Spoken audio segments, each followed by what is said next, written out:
wins. Guys, good job. And Byrne hits the back of the Costa.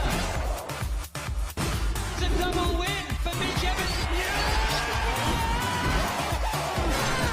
Stoffel Van Dorn moves to the lead of the championship. This is the one.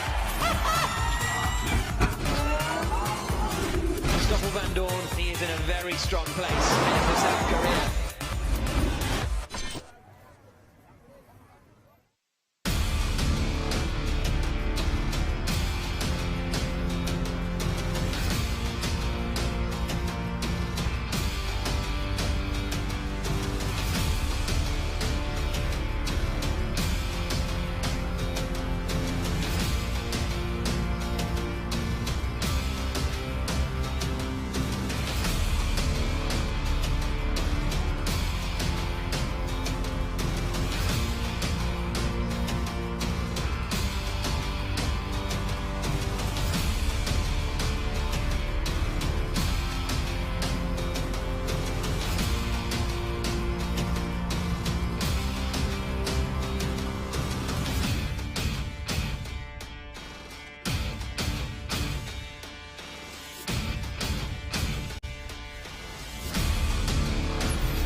So give me the maximum drag before we go to the touch.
Time then for the first qualifying session of this season finale of the ABB FIA Formula E World Championship. There is a look at one of the iconic landmarks in Seoul, and these are the drivers that will be out in the first group of qualifying. The odd placed drivers in the championship. Van Dorn first, Mortara third, Da Costa fifth, etc. All the way down the order. And this is a tricky group. I think at least anyone in the top 6 or 7 on that list could make it through. No rain just yet. And that is what the circuit that the drivers will be taking to in a few moments. As soon as I said no rain yet, Dario Franchitti has just shaken his head at me. Yeah, just walked in, Jack, and it is sprinkling. It's not heavy yet, but it's coming. There is Stoffel Van Dorn. Kind of big pressure on. How does this work, right? Is there big pressure on Van Dorn to get through to the groups? Like, how do you feel when you're in that scenario? Because it's not all or nothing. You've got a 36-point championship lead. You can get the job done tomorrow. It's fine. But surely there would be more. He'll have more pressured qualifying sessions earlier this year. I hate to say this, and I've said it before, Jack. You've just got to put all that out of your mind. Just maximise what you've got. You can only get 100% out of the thing. And just because it's in a championship fight, whether you're Mitch Evans, Stoffel Van Dorn, Edo Mortara, you can just get everything. You've got to just set your mind up, get the perfect lap. That's all you can do. And it's so difficult to do, especially if it is going to rain, because you see the painted lines there. When we got in the city streets, there's loads of lines all over the place. Parking lot, you've got crosswalks, all kinds of stuff. And it just makes it even more difficult to get any kind of form book for these next qualifying sessions. So that was inside the 1988 Olympic Stadium. Now we come out through the left-hander of turn 16. Then this is a fast sequence of corners through 17 and 18. Let's think about cleaning the fronts, Think about cleaning the fronts, Stephen Lane saying to Stoffel Van Dorn. What does that mean? That means almost overturning the car, using more lock than you would to try and scrub the tyre across the surface of the track, just to get rid of maybe some of the marbles from earlier when you used the tyre last. If it's me right now, I'm going to be going out and trying to do a lap, even on this first lap. I'm trying not maybe to do a prep lap, because if the rain comes down, you've gained that advantage on a 98% dry track. New York, exactly right, Jack. And that's where being the championship team as Mercedes EQ are. They've got track position because they are closest to pit exit, so they've got that advantage. See Stoffel Van Dorn slowing down, looking in his mirror. He's got to get out there and get on with it and get that lap done. But he actually didn't go out the garage first, so that's interesting. So from those guys. That is the timing line, and that is Eduardo Mortara having a little lock up into the right-hander of turn 1. Then he swings left at 2 and 3, and back down towards the baseball stadium at turn 4. Now, it is big pressure on Mortara. If he has any hope of the championship, he has basically got to be in the qualifying duels. There's no doubt about that in my mind, because to really put the pressure on Van Dorn, he needs to finish on the podium and hope that Van Dorn doesn't. Yeah, 100%. And you can say the same for Evans too. But yeah, these guys, every member of the teams have put so much into these seasons, and it comes down to this. So you can't afford to let nerves get in your way, whether it's the championship at stake in the last round or the first round of the season. So a reminder, we've got 11 cars in this session. The top 4 will advance through to the duels, and then 5th place will start on row 5, 6th will start on row 6. So it's all about being inside the top 4, so close to the wall there on the exit for Eduardo Mortara. He's out there. Andre Lotterer is next through in the Porsche. That is a new livery for this weekend, a one-off livery for the Porsche team. And that is Stoffel Van Dorn in the other Mercedes EQ. De Costa's done a 22.7. Mortara turns it into the final corner at turn 22, out across the line, and the Venturi man goes 4th, quickest, 6 tenths away from Jake Dennis, who's at the top of the times. Van Dorn was quicker than Dennis in sector 1, slower in sector 2, and quicker in sector 3, so ends up 2nd fastest. Sete Camara goes into 5th. Here comes Oliver Turvey across the line. He goes into 8th place. Then we've got Antonio Giovinazzi in the other Dragon. Buemi goes up into 3rd position. Giovinazzi goes up into 6th place. So, bad opening offer from Eduardo Mortara. At the moment, Van Dorn through in 2nd. Jake Dennis has had 2 pole positions in a row in London, and it looks a bit drizzly in the stadium. It's pretty drizzly. This is the point. If you are Edo Mortara, for instance, you go, please don't rain, not just yet. Oh, and it's raining. Yeah, it's really raining. And that first lap from Mortara was nowhere near good enough. Delphine Biscay, the team manager at Rocket Venturi. But at the moment, Dennis, Van Dorn, Buemi and Askew would be the 4 that would advance, and will they be able to find any more time once they come back into the pits? You can see the rain coming down. And if you're Mortara, would you do a cool down lap and go again rather than come in the pits? It looks like he's coming in. No, he's going to stay out, and he's doing exactly that. And rain can be deceptive, right? Especially on a hot place here, 28 degrees. You need quite a bit of moisture for it to affect and not just to evaporate off sometimes. I absolutely agree. I'm just not sure how much rain there is without taking my headset off and running outside. Yeah. 7 minutes to go. There's Lotterer. Behind him is Mortara. Now Mortara, they're running at 220 kilowatts of power, so Mortara is going to go again. Through the right-hander, Dario has literally taken his headset off and gone to look outside. Looked a bit slippery at 2 for Mortara. And the weather report is... you never go. Van Dorn's returned to the pits. That's quite interesting. So Van Dorn back in the pits. Everybody else still out there. Fries has just set the fastest first sector of anyone. Let's see Mortara's first sector split. Dennis is through as well. Van Dorn the only one pitting. Very interesting. Mortara is up in the first sector. Yeah, and this surface, this new surface, and oil's going to be coming out with all the water starting to go on the surface. Then you got into this section, you see those painted lines again. When those get slightly damp, they could be very, very slippery. But so far, so good. France has lost a lot of time in the middle sector. This is a really interesting call now from Stoffel Van Dorn. Championship leader, only man in the pits at the moment. Mortara coming now into the right-hander of turn 18. Now he's coming down towards turn 20. He's 6/100ths away from Dennis after the first 2 sectors. This is turn 20. Now down towards turn 22. You're just willing the rain just to hold off if you're Edo Mortara, just for a couple of more seconds to allow you to finish this lap with the dry circuit. Through the right-hander at turn 22. Is this going to be enough for Mortara to jump him up into the top 4? Quickest, a 22.397 for Eduardo Mortara. Well, that changes things a wee bit. Van Dorn sitting in the pit lane. If the rain comes now, well, it depends if anyone else is really improving. Sete Camara visor down. Is he going? Visor down, tear off. Sete Camara up into 3rd. But no one else is quite improving at the moment, enough that is notable. Big lap that from Eduardo Mortara. That's what you got to do under pressure. Van Dorn joins the circuit. And was that a misstep from the Mercedes EQ team? Well, he's going to get the chance to do another lap. He's fourth at the moment, Van Dorn. No one is close to pushing him out currently.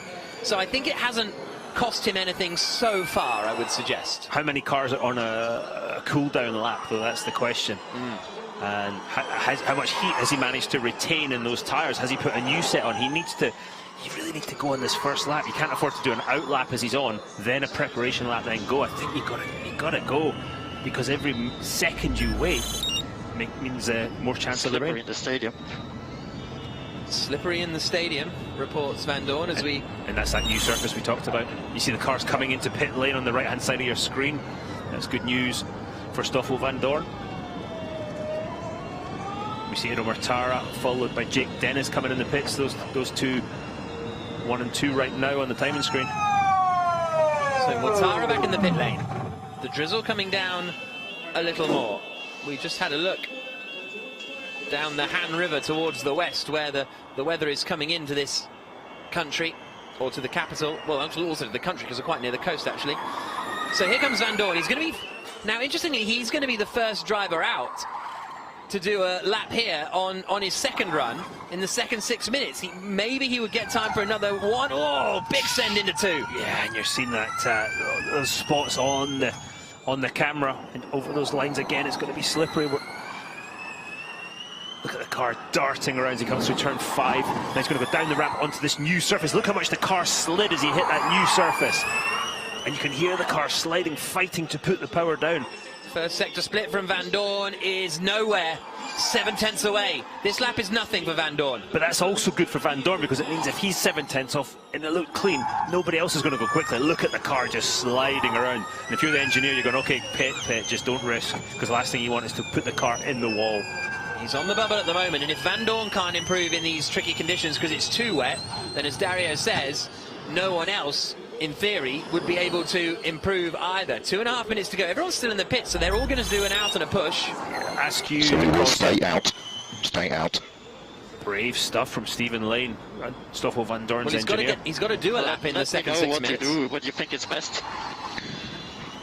So we finish this lap and then cool. So finish this lap, then cool, and then we'll decide whether we go again or not, I think, is basically the theory here from Mercedes, because they have to put a lap in the second half of the session anyway. And that's where you need a calm engineer, and I don't think they come much calmer than Stephen Lane. Just no. Keeping his driver calm, giving him some view of the big picture. Da Costa's on a lap as well, and he's 1.3 seconds down in the first sector. The plan for Van Dorn is to cool the brakes down and keep the tyres warm, but Da Costa has no pace at all here. And he accelerated out of turn 14, and the car just slid all the way up the hill into turn 15 on that surface in the stadium. Obviously an open-top stadium, the Olympic Stadium, and he's backed off. So Da Costa backs off. 90 seconds to go. Everybody else leaving the pit lane now. What are the track conditions going to be like? The thing is, if it stops raining, it'll kind of dry up quite quickly because of the heat. I see the window wipers on the cars over to the left of the circuit. That would tell you it's raining pretty hard. So Da Costa is probably going to be the most likely driver to knock Van Dorn out of the top 4. He's done a sort of back off, I suppose, and now is going to go pushing again, Da Costa, with a clear track. Lock up. Oh, it was all over the place coming into turn 22. The lap starts now. Here comes Da Costa into turn 1. Oh, nowhere. No, there's just no grip, is it? I mean, look at that. As soon as he touched the throttle, and this is on the grippy part, missed the corner in 2 and 3. There's just no grip. Absolutely no grip, and it's going to get really slippery when he gets into the stadium section. But the rain has sort of stopped at the moment. It's not continuing and getting heavier at the moment. Still drizzle. No, it's drizzling quite a lot. We've now opened the door. We've gone really high tech. Vernon's opened the door for us. And yeah, okay. So that's pretty much that. 19 seconds to go. If somebody else improves, I think I'll be hiring them as a driver. So let's see what Robin Freitz can do down in 9th place for the Dutchman. Lotter has returned to the pits. Askew's, as we just saw, getting out of the car. You can hear Freitz sliding all the way around as he comes through the chicane. I will box because it's too wet. Yeah, copy. So we're happy to box now. Box now. I mean, Robin Freitz, look at this. Look at the car sliding. Listen. Just listen to when he tries to go in the throttle. look at This is going to be an action-packed qualifying Group B. Yeah, and this is the thing. What now, if you're Stoffel Van Dorn, you need Group B to happen so that the qualifying is based on qualifying. If qualifying Group B does not happen, it's going to be go back to the second practice time. So Van Dorn's going to start a lot further towards the rear of the field. So Van Dorn returning to the pit lane, too wet to improve, and Van Dorn saying he's struggling to keep it on the track on the in-lap. You can see Freitz has backed off as well now. He was 4 seconds down in Sector 1. So this qualifying Group B is going to be Larry o'clock. This also gives that chance to Mitch Evans. If it's like this afternoon, it's more of a chance that Stoffel Van Dorn makes a big mistake. Steady Camera did it again. 3rd place for the Dragon Penske driver, and he is into the top 4. Still no seat for next year. No seat to announce. Yeah, I'm hearing things. Yeah. If he was not on the Formula E grid next year, it would be a travesty, in my opinion. As you know, I'm a pretty big Sergio City Camera fan. I think he's outperformed that car so many occasions. Yes, he's made mistakes. Yeah, he's put the car on the wall a couple of times, but he has pushed it so close to the limit that sometimes he's gone over it. Mortara, Dennis, Sede Camera and Van Dorn, the 4 drivers that will advance through. No huge shocks really. Lotterer out, he's kind of struggled all day. Freitz has had up and down in qualifying recently for Freitz. He hasn't been in the duel. He's only been in the duels once in the last 6 races. But Mortara got the job done when it mattered. His first lap was not good, but that second push, as the track got a little damper, a little more damp, was good stuff from Mortara. Yeah, it really was good, and good car control, good finding the limit. At this point, you're also getting information in the bank for the race this afternoon. Is it going to be wet? What's the grip level on each of these surfaces? Qualifying Group A done, and it is Mortara, Dennis, Camera and Van Dorn that advance through to the duels. Buemi eliminated along with Askew, Da Costa, Giovinazzi, Freitz, Turvey and Lotterer. So going to get going with qualifying Group B in a few moments' time. Oliver Askew's under investigation for minimum pit stop time, but let's head down to Nicky Shields.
Well, the cars are heading out on qualifying Group B. The rain is coming down. I think we've just heard a little bit of a rumble of a thunder. And you can see how damp and slippery it is out there. So this is going to be treacherous with a capital T. Especially in the stadium section with that new tarmac. It's lovely and smooth, but it's pretty slippery. But same for everyone. Oh yeah, that's helpful, isn't it? If you're a driver, that's what my engineer would say. Oh, same for everybody. Yeah, thanks. You hear them spinning up the tyres as someone's just clipped, I think, the exit of the wall here on that first outlap, because there was some debris flying around. Nick de Vries, reigning champion, outgoing champion, but Evans and Verne are the big ones here. I mean, less so Verne. If Verne doesn't get pole today, he's out of championship contention. That's Norman Nato in the other Jaguar, in the number 10. Askew's had his lap times deleted for not respecting the minimum pit stop time, which is what Lucas de Grassi had a few races ago in New York City. But there you can see the rain is here. The reigning champion in the rain. Very good. Thank you. Here he comes then. And are these first laps going to be the quickest? You can see it's not torrential or anything like that, but it is just rain. Just enough to slick up the surface of the track. So, there's Jean-Eric Verne. Is Evans at the back of the queue, I think? Yes, he is. So we'll keep an eye out on Verne. We'll keep an eye out on Evans as well. All about being in the top 4 as Evans comes into the first corner, followed by Cassidy, followed by the Jaguar across the line of Norman Nato. That is Lucas de Grassi in the Venturi. That is the Porsche of Pascal Wehrlein. But this is the DS Techeetah of Jean-Eric Verne, just crawling around the circuit. So really, really tricky stuff for Verne. Little slide as he comes into the stadium section. Now this is going to be slow, but it's how slow is he compared to everybody else, basically. Absolutely right. It's all relative, isn't it? You've got to be, as you said, Jack, in the top 4. That's all that counts here. And everybody's just going to be out there trying their best to keep the car between the walls while still going as quickly as possible. Watch out for Alexander Sims in the Mahindra. He's been really good in the wet throughout his career in Formula-E. Had an excellent qualifying in Rome last season. Here comes Jean-Eric Verne. First sector-wise, it is Wehrlein who's quicker than everyone else by a second. Everyone else is doing a low 32 seconds first sector. And, no, apologies. He is quicker, but only by a couple of tenths. Misread that. But Verne has done a quick middle sector, but it's Wehrlein who's quickest in sector 1. Now coming down into turn 20, a bit wide on the concretey stuff. I don't think he didn't get on the throttle till almost corner exit because he was trying to save his life, save the car, trying to keep it out of the wall and corner exit. Verne's middle sector is good. He's about 7 tenths quicker than De Vries, 6 tenths quicker than Wehrlein in sector 2. So these lap times are going to be a jumble. There goes Verne, 2 seconds quicker than Nick De Vries. Cassidy goes second, a second away from Verne. Norman Nato in the Jaguar goes third. De Grassi now goes fastest, 7 tenths quicker than Verne. The Porsche comes through of Wehrlein, slots into second place. Here's Mitch Evans. After the middle sector, Evans is 6 tenths away. It could be enough to put him into the top 4, but it's going to be tight. Here comes the Jaguar driver. 4th, right on the bubble at the moment for Mitch Evans. Ticktum 9th. Gunter De Vries is improving on his second lap. Verne is half a second up after the first sector. So maybe the rain eases a little bit, or you find where the grip is a little more. Yeah, I think you're finding the grip. You're realising how to put the throttle down. It's one thing being all spectacular and sideways. It's not fast. You've got to keep the car going straight, going forwards. Okay, big lap times incoming now because Wehrlein is 6 tenths up in the first sector. De Vries, who we're watching, is 2 tenths up in the first sector on Lucas de Grassi's lap time, which is currently a 32.3. Here they come out of in towards turn 20. And at what point is it so wet that they start going offline? That's the next thing that happens when you start getting some real sort of puddles forming. You go offline, getting away from the rubber that was laid down earlier, because that's where most of the grip will be.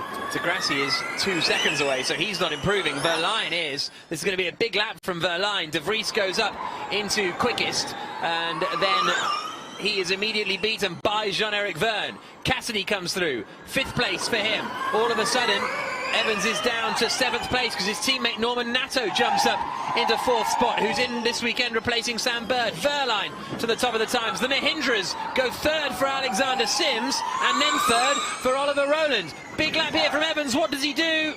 2nd place. Evans in for the moment. Up into 2nd place. Verne 3rd. Rowland 4th. Red flag. And there's a red I flag. think someone's hit the wall. Oh, yeah. Sims is in the barriers. And we heard that from the commentary booth. It's actually right behind us, actually, isn't it? Yeah, no, the question is, has he damaged the suspension? He might have got away with that, Alexander Sims. Red flag is out. The clock stops. Everybody got a lap time in, so it's good that he's managed to get going again, Sims. If we can see the onboard, we'll be able to see if the steering's straight, and that'll give us some idea if there's any damage. You see there's plenty of bodywork damage, but that is not unusual. Looks like it's towing in a bit on the left front. Looks like there's a bit of damage. De Grassi all of a sudden shuffled down to 7th place in all of that. So he was quickest. Then everybody else did a 2nd lap and he didn't. And he dropped down the order. Here's a look at Alexander Sims.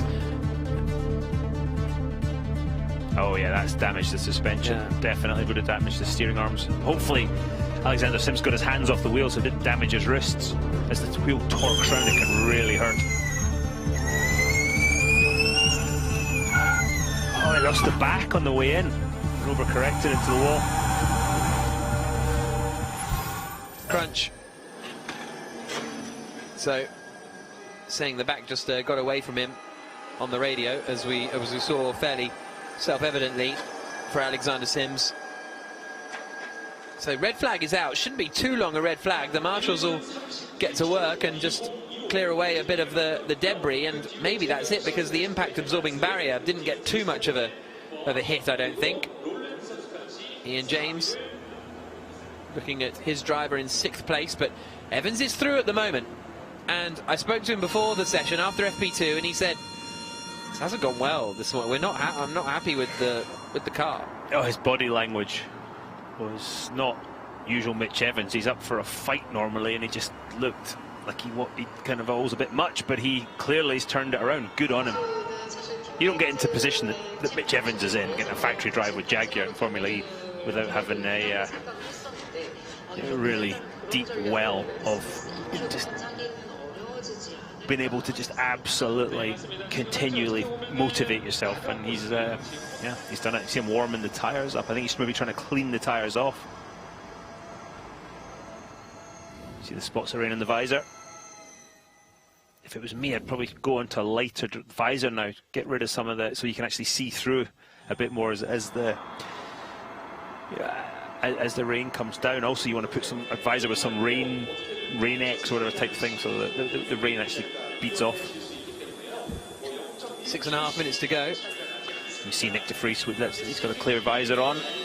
We're in a very seemingly consistent rain period. It's just sort of, it's like England, like it's just raining a bit. I'd be happy with this for the rest of the day. Yeah, we can go racing in this. Whereas so often with storms, it's suddenly, because like in New York, it wasn't just rain the whole time, it was dry and then it absolutely bucketed it down, whereas this is just a rainy day now that it's turned into. We'll see whether it gets any more dramatic as the day goes on. And the hard thing in New York was that obviously a lot of rain, a big storm, but the tyres and the cars had done 3/4 of a race, so the tread had worn down to almost nothing, and the puddles were deeper than the tread was. This is going to be a pretty quick turnaround. We're going to try to open up here in about 30 seconds. So Scott Elkins saying they're going to be getting going again in 30 seconds. He's the man down in the bottom right. The race director, yeah. And so that'll be the teams getting ready to go. But before the session gets back underway, let's head down to the pit lane and Nicky Shields.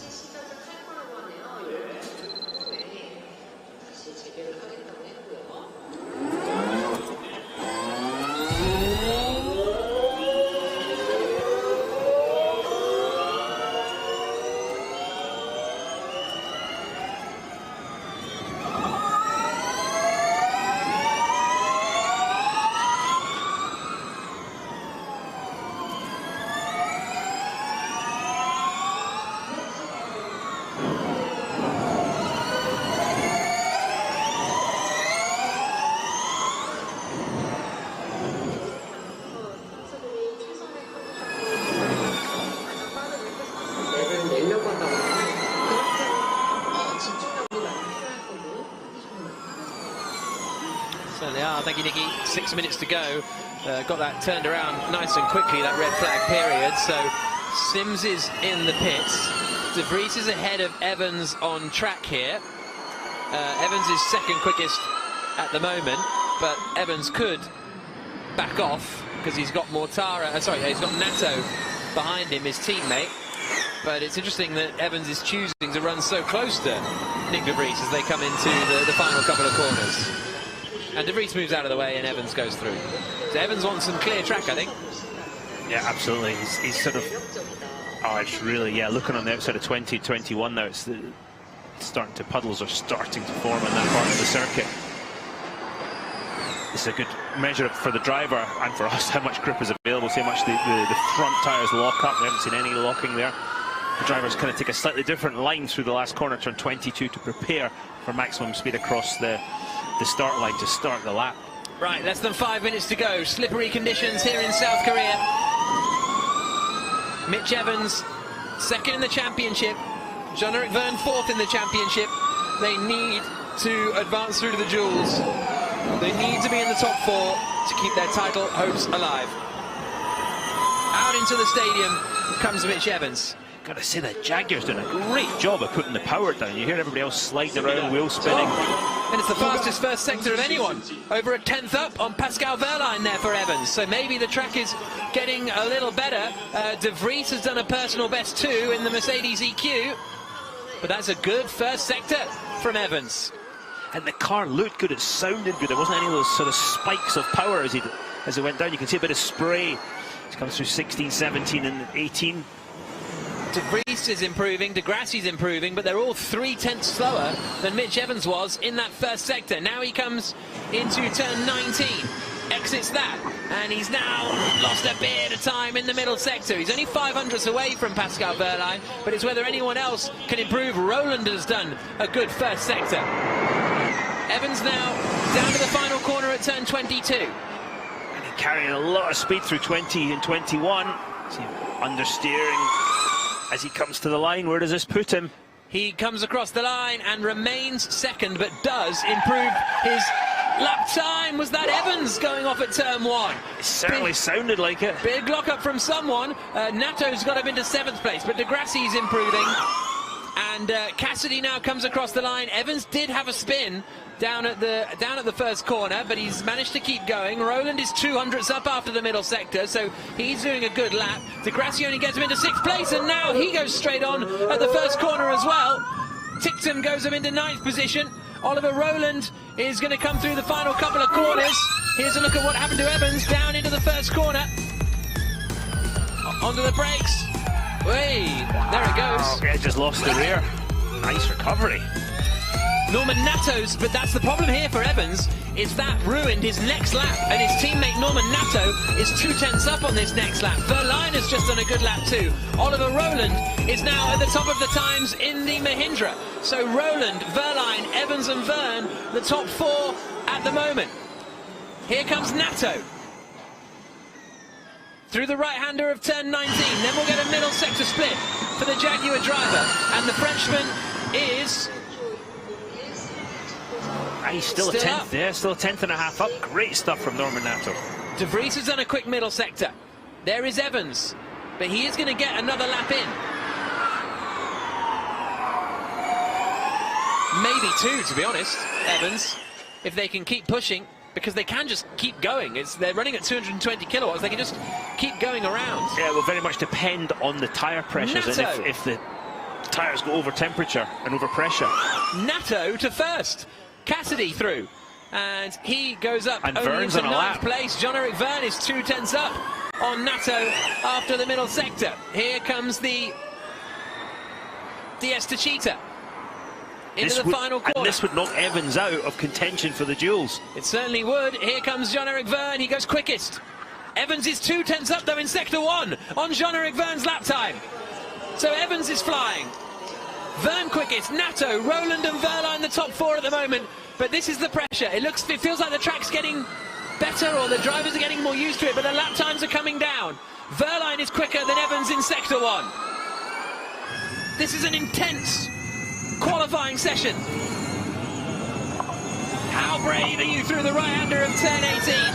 Then into 19. Verne improves in his first sector, but he's not near Evans. Evans is a tenth away after the middle sector. That would still put him second, which might be enough. Now Roland is half a second up in sector 1, but Evans will get another lap after this as well. He can go again if the track is continuing to improve, Mitch Evans. Yeah, you've got to keep pushing it. But again, are the tyres going off? Are the pressures, are the temperatures going too high? You just got to keep pushing, though, if you're Mitch Evans. Evans goes third. It's not enough. A huge improvement. De Vries only goes 8th quickest. This is Pascal Wehrlein in the Porsche. He's 3 tenths up on the middle, after the middle sector on Jean-Eric Verne. Verne's lost a couple of tenths in the middle sector. Here comes Wehrlein, goes quickest. A 30.321. Checkered flag is out. Does he get it? No. De Grassi goes second. Evans gets the out. checkered flag. Evans out at the moment, but he's on a lap. He's on a lap, Mitch Evans. And he's up in sector 1. Roland is going to go near the top here. The Mahindra driver takes the checkered flag. And it's second Someone's for Roland. crashed in turn 1. I'm sure there's somebody down the escape road 1. Yeah. Max Gunter in the Nissan. But what is Evans doing in the middle sector? He's a tenth up at the moment. He's out as it stands, but he's working his way now out of the stadium section and down towards turn 19. Here comes the Jaguar man. Big pressure on him now, because this would push Verne out. It's Evans or Verne. No, both of them won't make it through. 2 tenths off right now, but that's enough to get him up to P2. Needs to be a big final sector here for Mitch Evans. Down towards the final corner at turn 22. No one else is doing anything particularly notable. Wehrlein is on a good lap. Can Evans get into the top 4? Will it be Evans or Verne advancing through to the duels? Across the line, it's Evans! 0.05 of a second. That should be enough for Evans. James Barkley saying wait for everyone to come across the line. Nato goes into 6th place. And that is everyone. Evans is into the duels. Verne will not be a 3-time world champion. He is now out of contention. Verne out of contention. Evans makes it through. What happened to Evans this time? Car 9 on minimum pit stop time. Minimum pit stop time. Jaguar. A Jaguar knocked out. A Jaguar and Evans eliminated.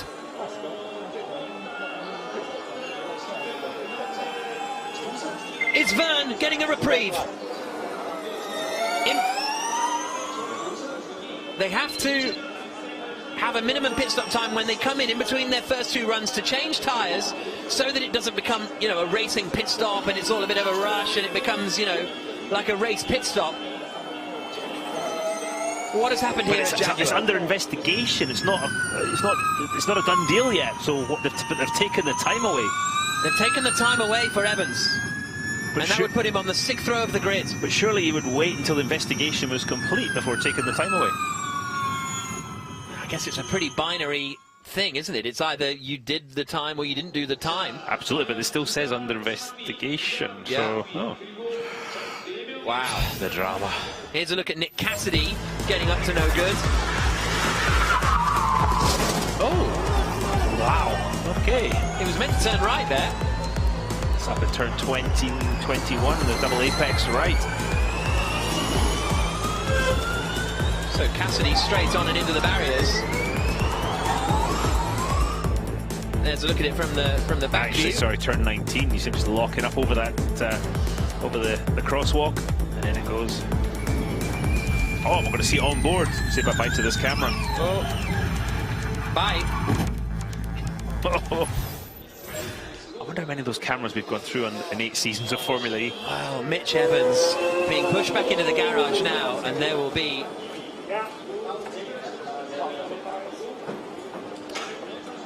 Evans shaking his head. I mean, do you think there's any?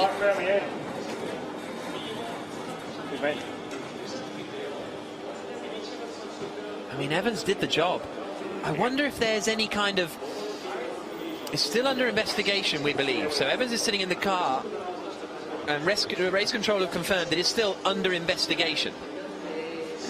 So I do concur that why would they remove the lap time if it was only under investigation? But nevertheless, Evans currently 6th, and I wonder if was this was the session with the red flag, so whether that changed things because everyone came into the pits when the red flag was out and maybe that put minimum pit stop time out the window, or I don't know. De Vries is out, whatever happens. Yeah.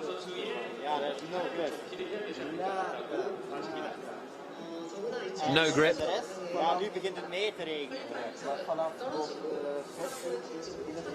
My Flemish, which I think is what they're speaking, is not strong. I wonder how Albert Lau, his engineer's Flemish is.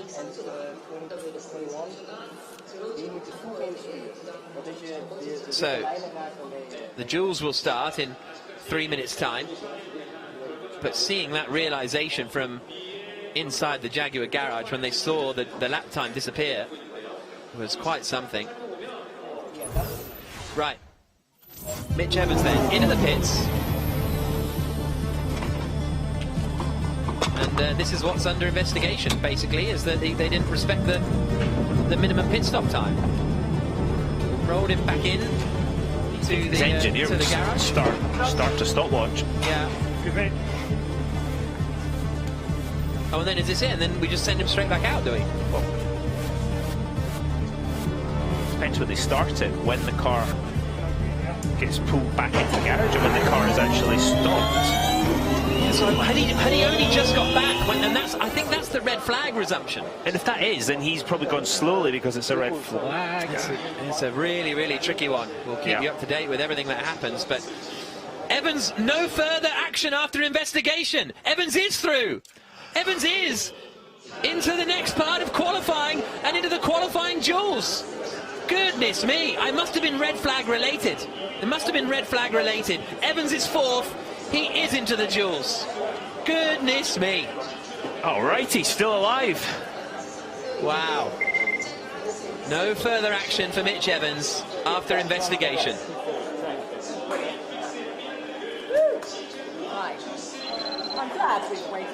This is the point where they have to focus now on the duels. So Evans then will be getting to head back out onto the circuit in the qualifying duels, which will be getting underway in a couple of minutes' time. And now DS to Cheetah. That, to me, sounded like Thomas Chevauchet saying they got an advantage by just coming in and going straight back out, and that isn't fair. So I wonder if this will run and run. Maybe Techeetah reported Not Jaguar. Beyond the realms of possibility. I don't know. Yeah. All to play for that man there. Stoffel Van Dorn, championship leader, trying to be serene and go about his work. So Van Dorn will be going through to the duels. And at this point, he's not thinking about any of the stuff that we're getting excited Everybody, about. just a heads up. We've got a change in plan here. The session's going to start at 23 local time. 23. Yeah. So Van Dorn, he's just focused on his next lap. Yeah. And just getting that job done. He's not seeing the camera beside him. None of that stuff. Just full tunnel vision. So. The duels were wet. Duels were wetter in New York, weren't they? They were wet in New York. And it's still raining, but it's not tipping it down, which is a technical term. But now it kind of doesn't matter, because you're just two cars on the track at the same time. It's not about, being the last to get your lap in, or blah, blah, blah, blah, blah. But it's just the same for both. What it does mean is I think the track is usable. We can continue to push. See, Edo Mortara, eyes closed, focusing on what he's about to do. Different helmet than he used this morning. Oh yeah. Right. Qualifying Group B: Verline, Roland, Degrassi and Evans advancing through to the duels. Then it'll be Vern on the fifth row of the grid, no longer in title contention. It'll be Evans versus Mortara in the first quarterfinal. Degrassi versus Dennis in the second quarterfinal. Sete Camera, Roland in the third quarterfinal.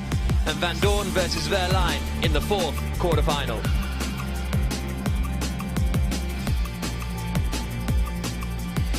So that's how the duels will work out. And Evans is going to be in the first duel. up against Mortara. I've only just clocked that. It's second versus third in the first quarter-final. Mitch Evans for Jaguar TCS Racing up against Eduardo Mortara for Rocket Venturi Racing. And the winner of this duel is going to be the one that has the best chance at stopping Stoffel Van Dorn. I love going flat out. New qualifying format is really exciting. Let's see who comes out on top. I'm fast because I'm the one doing the least mistakes. Goodness me. What a fight this is going to be between Evans and Mortara. And there's only 5 points between these guys in the championship. Yeah. And this could be the difference between pole and being out of championship. eighth on the grid. Yeah, and being out of championship contention. Yeah. Yeah. But we've seen how tricky it is in these damp, wet conditions. So the race this afternoon is, oh my word, there's a lot of spray there. The race this afternoon is far from a foregone conclusion. You start up front, you're going to finish up front.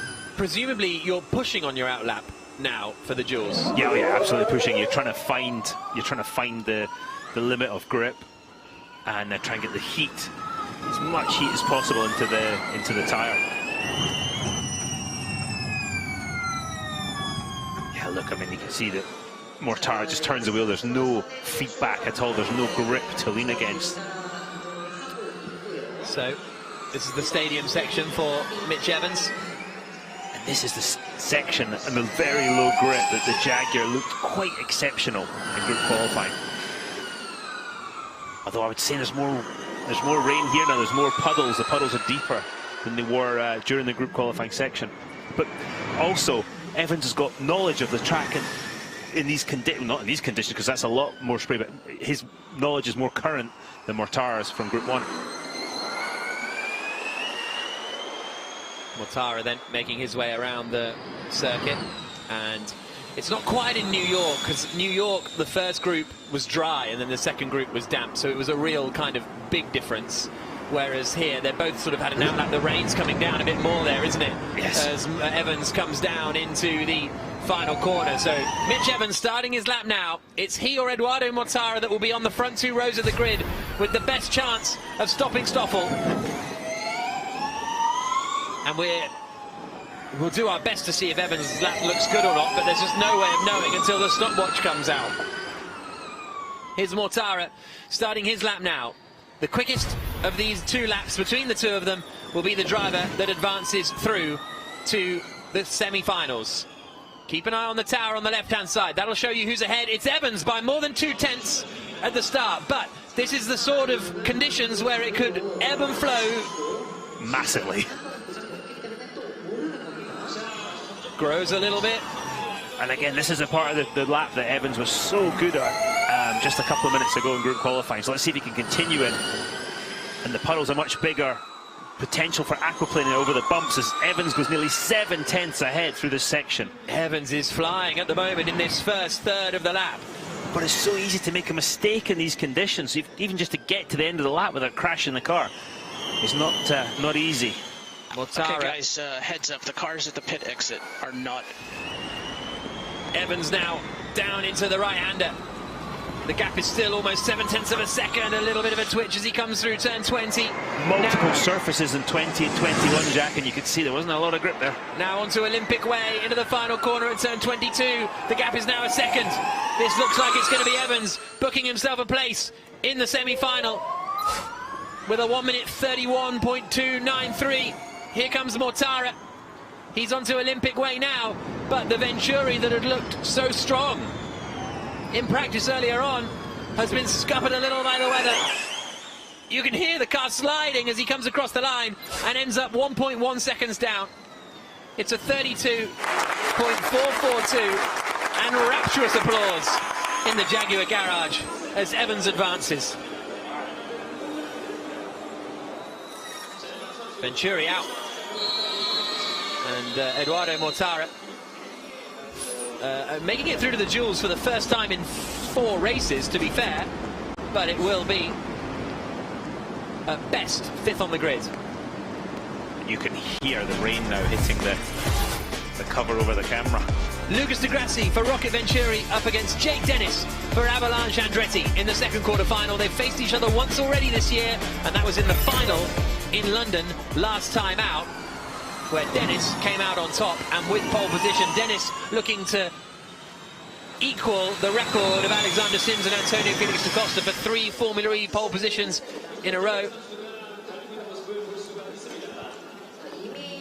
Dennis versus De Grassi. I've got to say, Dennis isn't maybe got a, or has got a disadvantage here. His track was nowhere near these type of conditions when he last drove it. Lucas de Grassi, certainly not the case. There is the Andretti garage with Roger Griffiths watching the battle unfold. A repeat of the final from London. Pole position not up for grabs, but a place in the semi-final is. Here we go. We've synced them up. And it's De Grassi on the left, Dennis on the right. Oh, Dennis quite wide at turn 2, and already De Grassi's got a quarter of a second. Right-hander at 4 by the baseball stadium. Now into the garden chicane. And obviously you don't want to overdo it. It's so easy just to overdrive and put the car into the barrier. Look at this, look at the massive opposite lock moments for Jake Dennis. And you can see he's got the car sideways, there's just no grip, and he's half a second down, a third of the way into the lap. The rear tyres just lit up there for Jake Dennis. Look how far De Grassi is. He's under the tunnel now, Dennis under the tunnel now. Again, big squeal of wheel spin. Through the left-hander at turn 16, now onto the backstretch. 7/10 of a second is the advantage. It's going to take an error here from De Grassi, I think, for Dennis to get back into this. That's easily done in these conditions. Both of them neat and tidy through the right-hander. Dennis catches by a couple of tenths of a second. 2 more corners to go. Turn 20. Oh, De Grassi maybe in a little bit hot, but the gap is still 0.6 of a second. Final corner coming up. Trying to brake on the limit, but don't head down the escape road to your left. All the hard work is done from Lucas de Grassi. De Grassi across the line, and De Grassi is into the semi-finals. He will face Evans. Dennis does a 32.424, which is slightly quicker than Mortara. Slightly quicker than Eduardo Mortara. So Dennis will be ahead of Mortara on the grid. And Evans will face De Grassi in the semi-final. Next up, quarter-final number 3. Sergio Sette Camera for the Dragon Penske Autosport team up against Oliver Rowland for Mahindra Racing. Now this for Rowland is he was in the duels in both of the first 2 races in Diriyah. Hasn't been back since. Now here he is facing Sergio Sette Camera, who has been in the duels in London. I missed it. And in New York. Sergio Sette Camera missed turn 2021, just trying to find the grip, find the limit again, because when he drove, he was in Group 1. Rowland has been a qualifying machine at times through his Formula E career. But these are 2 guys that definitely flirt with the edge of disaster, and that's a bit closer today than normal under these conditions. So fasten your seatbelts for this one. Yeah, so true. Right. Yeah, probably the 2 most spectacular drivers on the grid. Incoming in wet conditions in South Korea. Here comes Rowland into turn 1.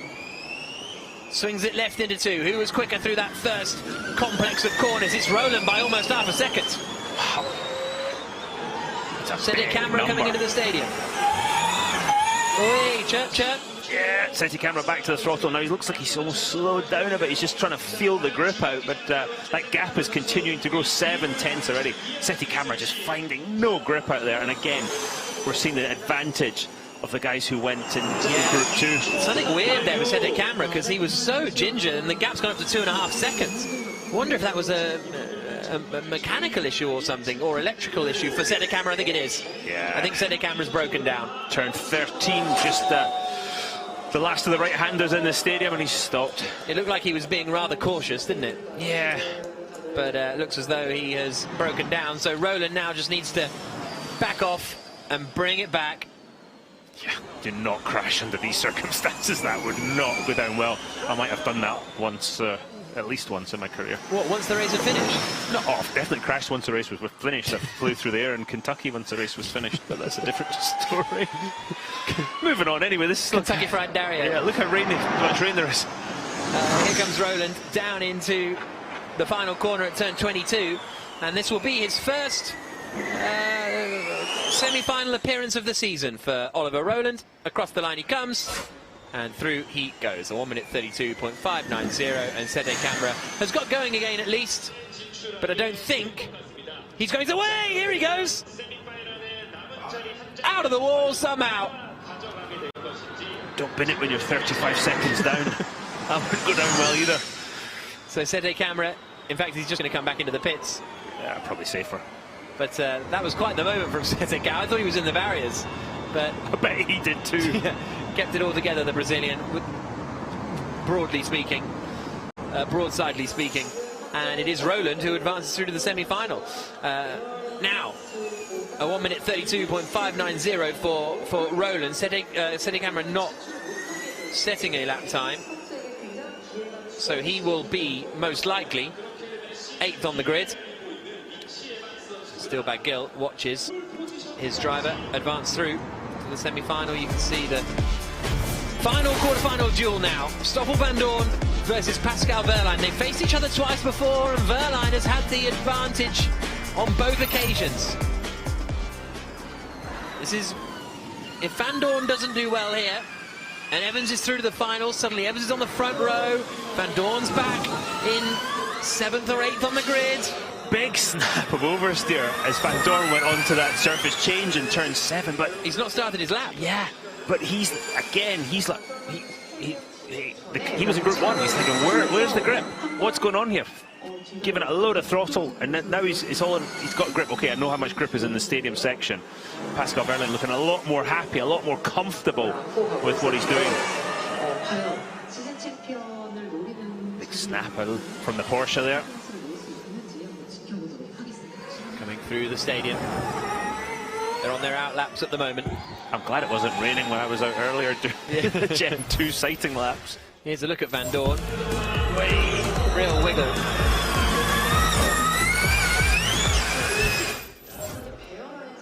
Ian James, team principal. Van Dorn. Oh, just still trying to find where the grip is out there. You can still see hasn't found it, I would say. You can see it's still only raining. You know what I mean? It's not torrential. That's easy for us sitting in the commentary booth, Jack. I know. Here comes Van Dorn then out of the final corner. Championship leader by 36 points ahead of Mitch Evans. Can he get into the semi-finals against a Porsche that has looked quick this weekend in Pascal Wehrlein? Through turns 2 and 3.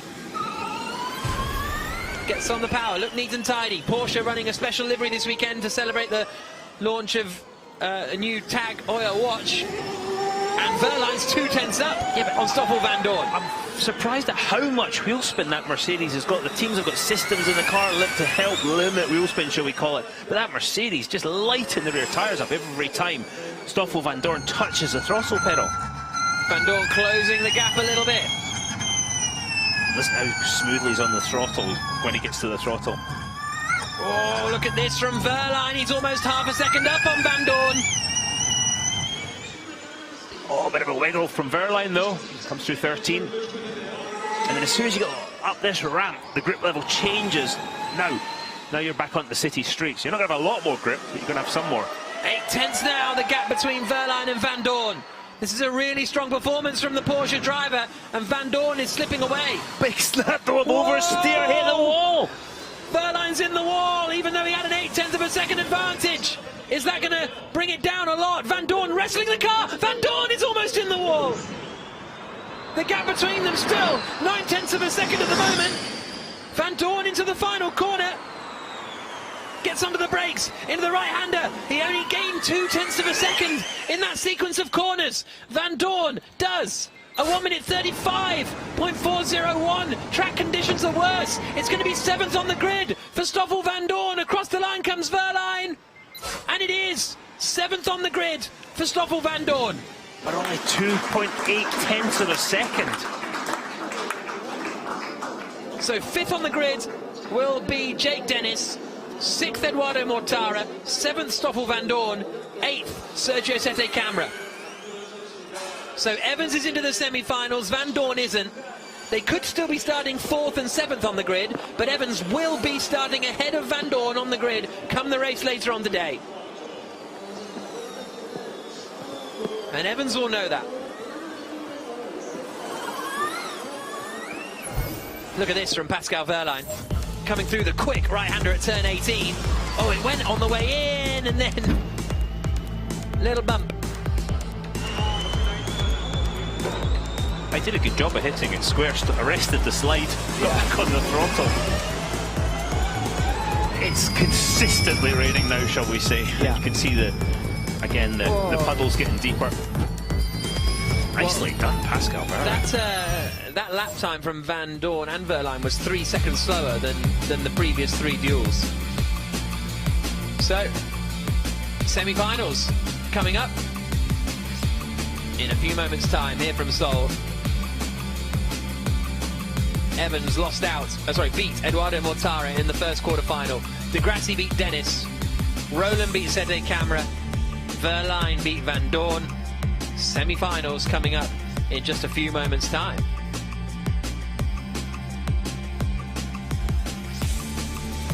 Three points on offer as well. If Evans can take pole position, then suddenly the gap comes down to 33 points, and it's still tough. Don't get me wrong, but You just read my mind, Jack. Yeah. You know, then if Evans can win the race, Stoffel Van Dorn not score any points, we've got a real fight in our hands tomorrow. But that's what the Mercedes EQ team and what Stoffel Van Dorn will be pushed so hard to avoid this afternoon. Just get some points, and that really puts the pressure on the Jaguar team and Mitch Evans. There you can see the rain continuing to come down. Well, let's check in with some of the drivers, shall we? Nicky Shields.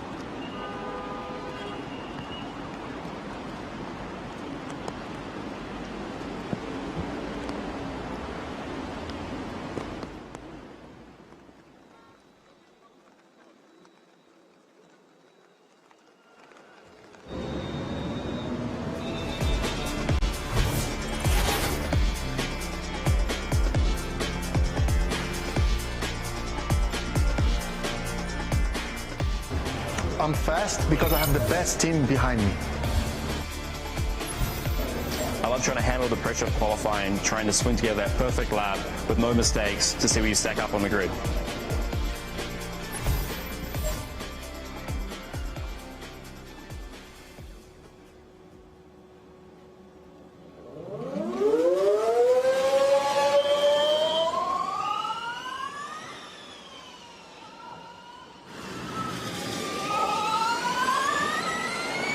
So Mortara there, Dario, is saying the second group had a lot more time to practice. These drivers were both in Group B, De Grassi and Evans.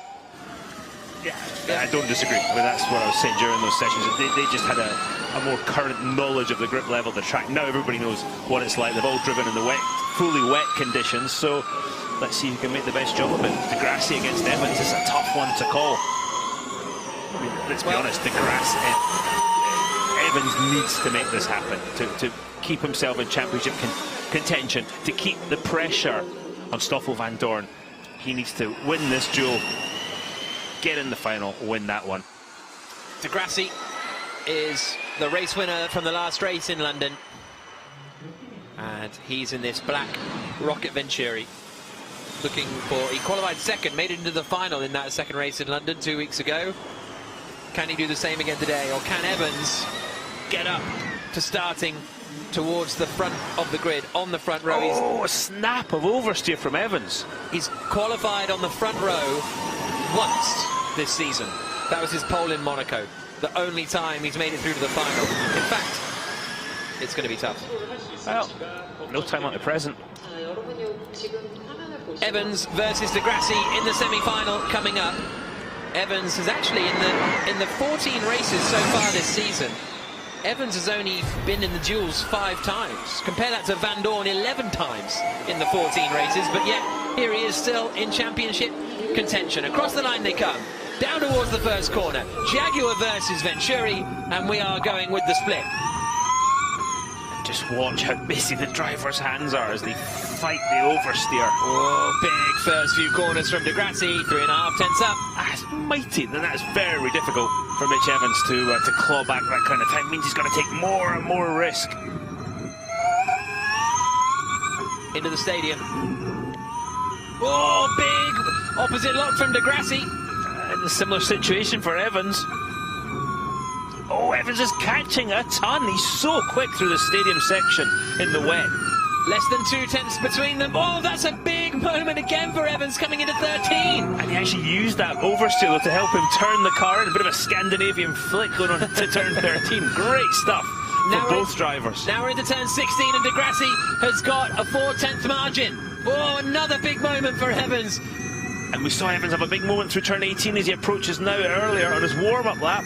Through there easily though. Oh, Di Grassi, big moment on the brakes. And has he gone in too deep? He still gets it stopped. But this makes it pretty close between them. 4 tenths now. Di Grassi was mighty on the brakes. Evans has missed 2021 though. I just think the grip level's so low there as they approach on all those different surfaces. The gap goes up a little more, almost half a second. Di Grassi, is he going to book himself a place? Oh, look how much Evans has closed in. Evans has a moment in the final corner. It's going to be so close between them. Who's through to the final? It's Di Grassi. Lucas Di Grassi into the final for the second race in a row for the Rocket Venturi team. Superb performance by both drivers, just keeping the car on the track first of all. Things just got a bit more difficult for Mitch Evans. Well, it's still the second row of the grid. Stoffel van Dorn will be starting 7th on the grid. So it'll depend on Roland and Wehrlein, the speed of the loser in that one, which is coming up now. Pascal Wehrlein in the Tag Heuer Porsche versus Oliver Roland for Mahindra Racing. Wehrlein has had a pole this season in Mexico City. He's been into the final twice. This is Roland's first appearance in the semi-finals and his first appearance in the duels since January in Diriyah, the opening race of the season. We saw Wehrlein have a couple of good efforts at getting in the wall in his first run. Just watching the line he takes into turn 2021, double apex right-hander. He actually goes offline, turns in so early to avoid those new pieces of tarmac. You see the Porsche snap sideways at almost top speed.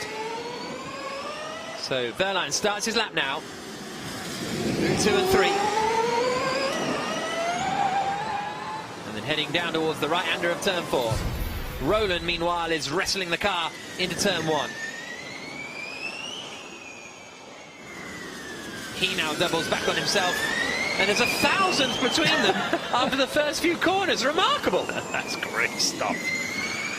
Is it going to stay that close for the remainder of this duel? Roland gets ahead. Wehrlein has a twitch. Yeah, the Mahindra looks very poised in these conditions so far. Coming through now the stadium section, the long sweepers, and Wehrlein closes the gap a little.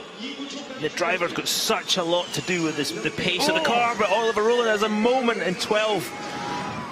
Wehrlein is coming to the corner where he hit the wall earlier on. A lot more conservative through there this time. Now into 19. Wehrlein's got over 1/10 of a second advantage. 2 corners to go. He's struggling to keep it in a straight line, Wehrlein. And you watch him go offline at this next series of corners. Roland giving big snap as he hits the painted lines. Great car control, great reactions from Oliver Roland. And what's happened to Wehrlein? He's got 0.8 of a second on him, Roland. Where has that lap time come from in the middle sector? Absolutely huge middle sector from Oliver Roland. We haven't seen any real errors from Pascal Wehrlein, but he comes across the line to do a 36.5. Roland is now absolutely flying. Here comes Roland into the final corner. Is he going to be into the final for the first time? Mahindra through. 1.6 seconds ahead of Wehrlein. Roland came alive in the second half of that lap. Remarkable, remarkable. Did Wehrlein make a mistake? I mean, he was really cautious, wasn't he? Into sort of the through those S's out 17, the back. yeah, 17, 18. He was a bit cautious, but it looks like possibly a mistake. So Porsche not through.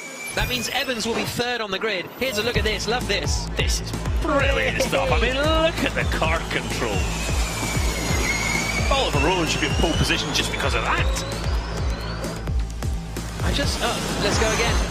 From the back. Can't really see it because look at that. I'm on board. Watch the hands. Oh, in a straight line. I don't have favourites and stuff, but I just love watching Oliver Rowland drive. He's just such fun. Such fun.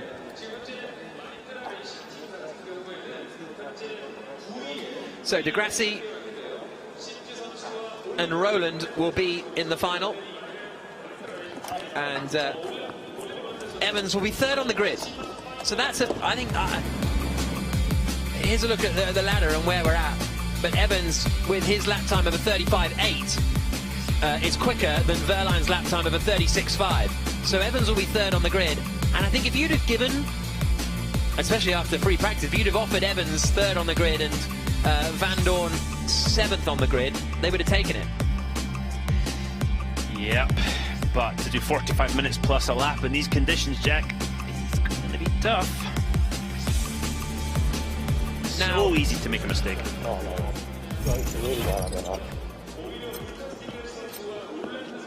Well, if it finishes how they start, then Evans would keep the championship alive, broadly speaking. But anyway, let's hear from the man at the top of the standings.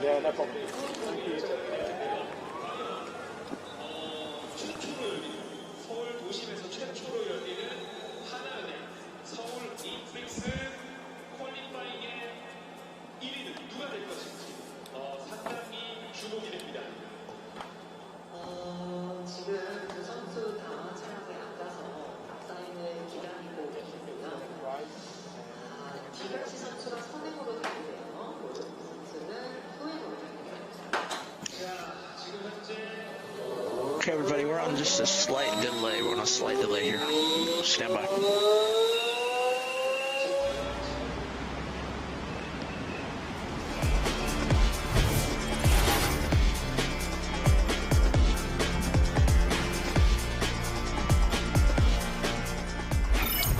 I handle the pressure of the duel by completely focusing on achieving the best lap time possible. Okay, everybody, as a reminder, we're on a slight delay here. Slight delay, stand by. It really gives you the chance to explore the limits of these fantastic circuits, and that's why we love it. So Oliver Rowland getting ready to head out onto the circuit. And these two will be teammates at Mahindra next year, Rowland and De Grassi. Rowland has... I mean, this is the nuts thing. Who has more pole positions in Formula E, Oliver Rowland or Lucas De Grassi? Yeah, Rowland clearly was a qualifying machine in his rookie year. 4-3. Rowland has 4 poles, De Grassi has 3 poles. And De Grassi's done 90, well, this is his 99th yeah, this is it. attempt. He's the only driver now in Formula E to have done all the races. Sam Bird had that same stat, but unfortunately broke his hand in London. And this is Rowland's 55th Formula E race.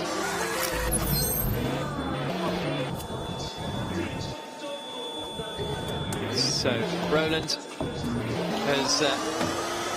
in the final for the first time.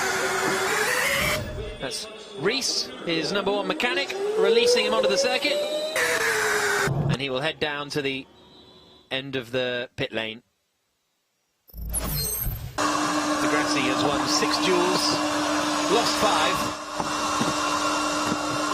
Second time in the final for Lucas De Grassi. And he heads out onto the circuit now.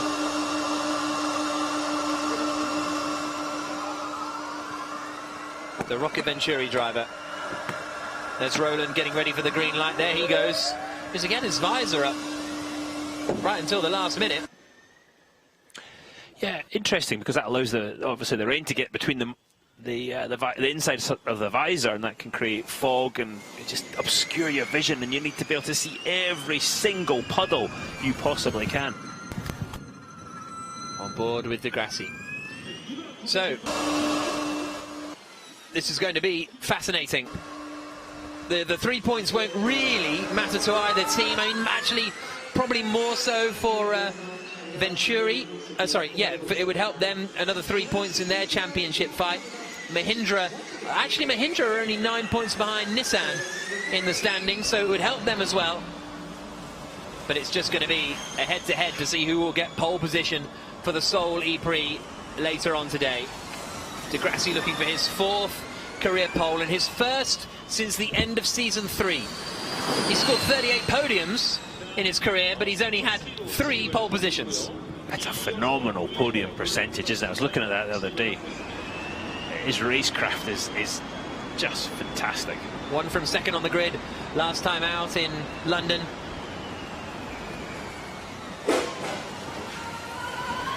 And these two will be teammates next year, but now they are battling it out for pole position.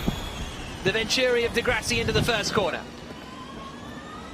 Neat and tidy so far. I've been trying to avoid puddles if I was out, because again, if the puddle's deeper than the tread of the tyre, the car turns into a surfboard. Roland now into turns 2 and 3. We'll get a split here of who is quicker and who is slower. De Grassi is up by over 1/10 of a second. Really wet out there now. Again, the gap remains just over 1/10. Bit of a wiggle from Roland. De Grassi's into the stadium. Looking quite neat and tidy for De Grassi, but Roland has got a couple of tenths here. He's found 3 tenths overall. Big switch around. And we saw Roland's commitment in the quicker sections on the section now that Lucas De Grassi's on. So let's see if he can keep up that pace and keep the pressure on Lucas De Grassi. De Grassi's got no idea what time Roland's doing. He just knows he's got to find the limit of the car. Look at the puddles getting deeper with every minute. Now, this was the second half of the lap where Roland absolutely blew Verline out of the water, almost literally, and De Grassi is really wrestling it coming into turn 20. Kept it all together, and look, Roland's done it again. Man's a magician in the middle sector. Where's the shortcut? He's 6 tenths quicker than De Grassi in the middle third of the lap. Gets on the power now, down towards the final corner. De Grassi takes the checkered flag. He's now a second down on Oliver Roland. So 36-0. Does Roland get it stopped? He's fighting it into turn 22. He didn't get it stopped, I don't think. He was nowhere near the corner, but he takes pole position. Mahindra and Roland on pole for Seoul. Dilbag Gill delighted. A 35-4 for Roland. And, okay, didn't really bother with turn 22, but the middle sector of the lap was an outrage from Roland. And other teams will be looking, what is he doing? What line is he using? And look at him, delighted, punching the air. As he should be. Brilliant job, Roland. Brilliant job. Thanks, Dilbag. First last kick. So great performance from Oliver Roland. Dilbag Gill congratulating him on the radio. I spoke to Roland, I think it was London, we were having just a little chinwag about his season. He's like, I've been really rubbish in qualifying, considering qualifying was always a strength. He just hasn't really been hooking it up. But that is what Roland is capable of. That is why he was such a exciting prospect coming through. And that is why he has secured pole position for round 15 of the ABB FIA Formula E World Championship. Another 3 points on the board as well. And Roland and Mahindra will start on pole position. Again, all in the middle sector. De Grassi and Roland only lost 2 tenths by going wide at turn 22.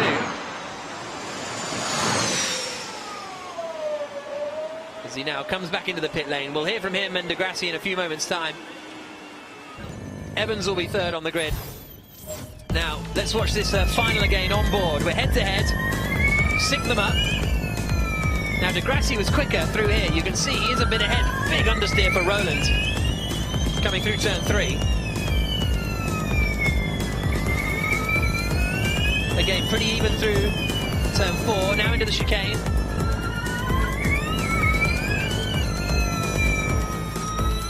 Both fighting on the throttle. Now this is where Roland started to find the speed. He's staying a lot more to the left, wasn't he, than de Grassi? Through that stadium section. And look how much ahead he is when he hits the curve here at 13. He's got a bit of an advantage now. And then this is where he really stretched his legs. Left-hander of 15. Again, looks similar. Listen to them here through the sweepers.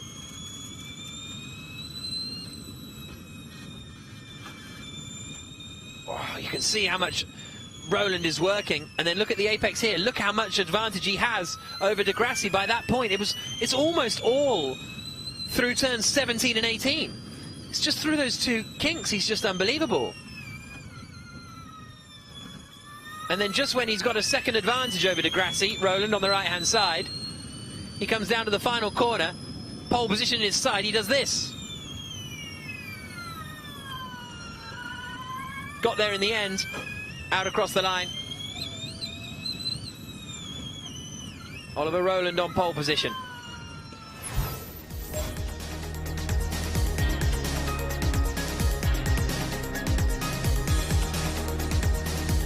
That's what it means for Dilbag Gill.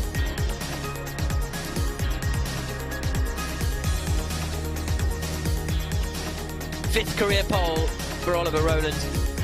And as we were saying, he is a qualifying machine. There aren't that many with more poles than Roland. Van Doorn's got 7. Bird has 6. Roland has 5.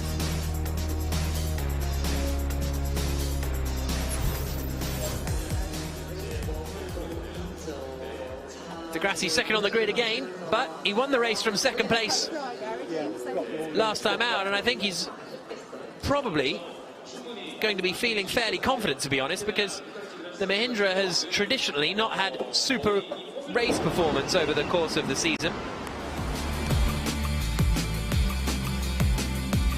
This is how the grid will line up. Oliver Askew will start at the back after having his lap times deleted. Alexander Sims hit the wall. Andre Lotterer struggled, as did Nick Cassidy, who was another driver who went into the barriers. Oliver Turvey will be 18th on the grid. Max Gunter 17th. Robin Freinstan is 16th. Reigning champion Nick De Vries only 15th on the grid for Mercedes in Q. Dan Tipton doing a good job actually to be 13th. And then Da Costa and Norman Nato just missing out on the top 10. In 10th place will be Sebastian Blemey. Jean-Eric Verne is now out of championship contention because he didn't take pole position. Stoffel Van Dorn still leading the championship, but he'll only be 7th on the grid going into this race. Eduardo Mortara needs a bigger result than that, but he is at least ahead of Van Dorn. Verline is 4th on the grid. Mitch Evans starts 3rd, the main rival now to Stoffel Van Dorn in the championship fight. Lucas de Grassi starts 2nd on the grid for the 2nd week in a row, but it's Roland on pole.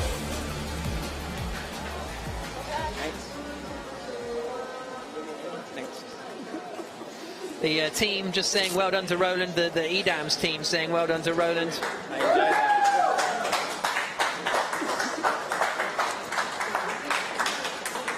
Fantastic stuff. Let's get down to Nicky.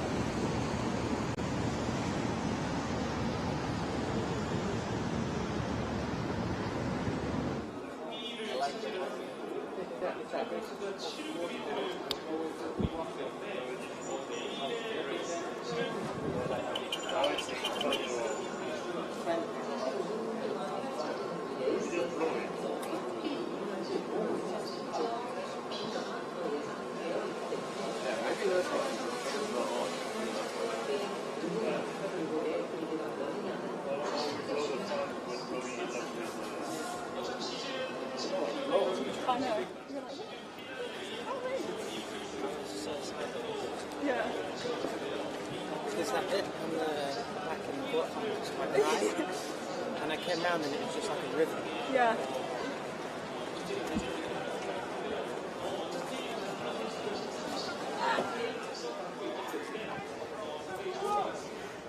Well, Lucas de Grassi, in your 99th Formula E race, starting from the front row of the grid, is a nice way to start. Yeah, definitely a good qualifying. It was very, very tricky because it started to rain in our group, and the track kind of get worse and worse and worse as the qualifying progressed, and I was out of the duos, managed to put a lap and Lucas go through, and then after... then we'll start We're pretty second on the quick. grid. Apart from the duo with Roland, I think the Mahindras were really definitely very good in this very wet condition, and we could not fight him. And this is an absolutely, probably the biggest weekend for Rocket Venturi. 36 points off the team's championship. So you're setting yourself up for into a good position. Yeah, that's the main thing for me this weekend. Of course, I have two personal goals. The first one is to get the team as high as we can on the championship what happened, but then standings. Okay in the end, we are because, currently second. And second, for me to get my 1,000 points in FORMULA-E, which is will be a very good way to finish really these 8 seasons together. That would be a very nice way to finish indeed. Well, Lucas di Grassi, all the best for that. Thank you. You can see all the traffic out there that is working its way around the Olympic Park.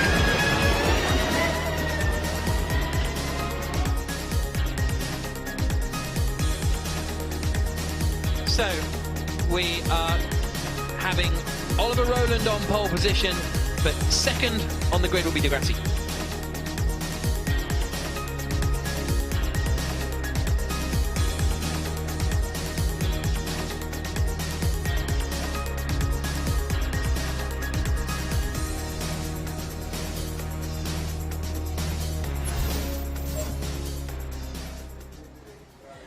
Oliver Rowland, what can I say? That was absolutely phenomenal. The control you had over the car. Congratulations on your pole position here in Seoul.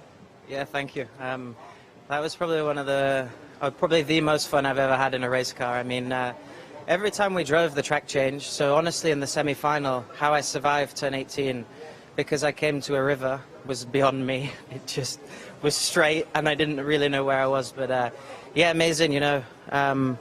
Sometimes you have to take the opportunity when it arises and rains randomly like that, and today I was determined to do that, and yeah, the team did great as well. Well, we really enjoyed watching you, that's for sure. It looked like a lot of fun. Kind of ironic that you're up against your new teammate, Lucas di Grassi. Yeah. You showing him who's boss? I said to Dilbag on the in-lab, I said that's the first one for Lucas. But no, I'm joking. It's great to have us both there, and hopefully it's, you know, next year looking forward to him being there and pushing the whole team forward. Brilliant. Well, let's bring Marco Peroni in. Here we are, the head of partnerships at Julius Baer, to present you with the pole position trophy. Who will start in second on the grid then. And it was a really good drive from di Grassi, as he said, very difficult conditions out there. But he managed to pull it all together and keep it out of the wall. But only second place. Rowland on pole though.